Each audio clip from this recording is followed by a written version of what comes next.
aqoon-yahan jaamac cilmi siciid jaamac jiir oo ka mid ah aqoon-yahanada waaweyn ee dalkani jamhuuriyadda Soomaaliland oo ku sugan magaalada madaxda gobolka Saraar ee Caynaba ayaa ka deeriyay xaaladda barakacayaasha ee guud ahaan gobolka Saraar waxaana aqoon-yahanku baaqo diray dhammaan qurba joogta hay'adaha iyo xukuumadda Soomaaliland inay dhammaantood la soo gaaraan biyo iyo waxay ku noolaadaan sidoo kale aqoon-yahan jaamac cilmi siciid waxa uu baaqo diray dhammaan bulshada ku dhaqan gobolka Saraar inay dhammaantood u tafaxaytaan horumarka iyo ammaanka waana kan isagoo aqoon-yahanka muraas ka hadlaya waxaan maanta ka hadlayaa oo u hadlayaa dadka barakacayaasha ee xoolada ka bixin abaartiina soo martay ee Caynaba ee ku sugan kaamka Caynaba waxaan ugu baaqayaa marka ugu horeysa xukuumadda oo ka garweynka yahay Muuse Biixi Cabdi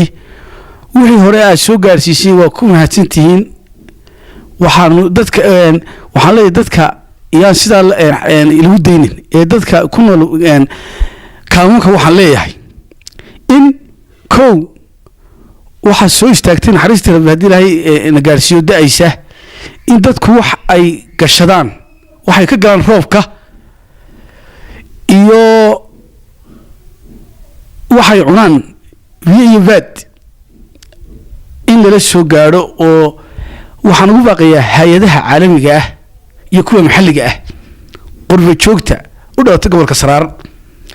ganacsatada iyo xukuumadda dhammaan in dadka ku nool kaamunka waxay u baahan yihiin dadku waxay galaan iyo waxay cunaan iyo waxay abaan inta in la soo gaaro waxaan aad iyo aad ugu qayradaan aad u daran aan gaarsiinayaa dadkii ka soo jeeday Saraar oo aan leeyahay dadkiina Caynaba waa ku halka jooga يعني dadka in loo dhiso madrasado masaajido dadka kaamka in xaaladooda laga warayo yani xanaanadii caafimaadkii wax kasta u baahan yihiin oo dadka danyarta maanta danyarta xaaladooda ka hadlaya waxaan kale xukuumadda lagu baaqayaa in la qodo riig dadku ay ka cabaan waxaan xukuumadda leeyahay xukuumadda muuse xukuumadda waa ugu mahadnaqayaa waxqabadka intii yareed imka ay jirtay qabatay laakiin waxaan leeyahay gobolka Saraar waa gobol lixaad loo ballaaran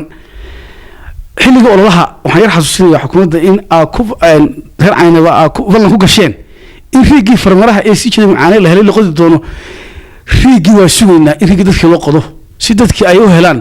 biyo macaan ilaahay nagu qaaday biyahan dee ceelku waa wanaagsan yihiin u yar weeye oo dee la geliyo magaalada qasabado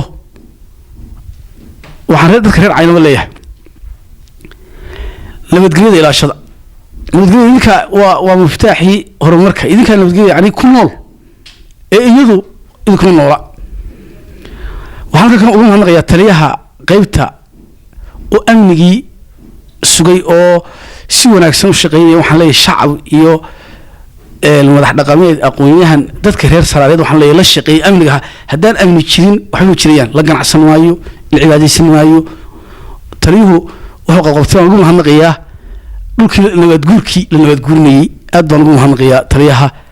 waxaan leeyahay jazaakumullahu khayr wala la garab istaago amnigu waa furihi nolosha waa Cabdiraxmaan Faysal Filmle telefishinka caalamiga Ariel TV magaalada Caynaba xarunta gobolka Saraar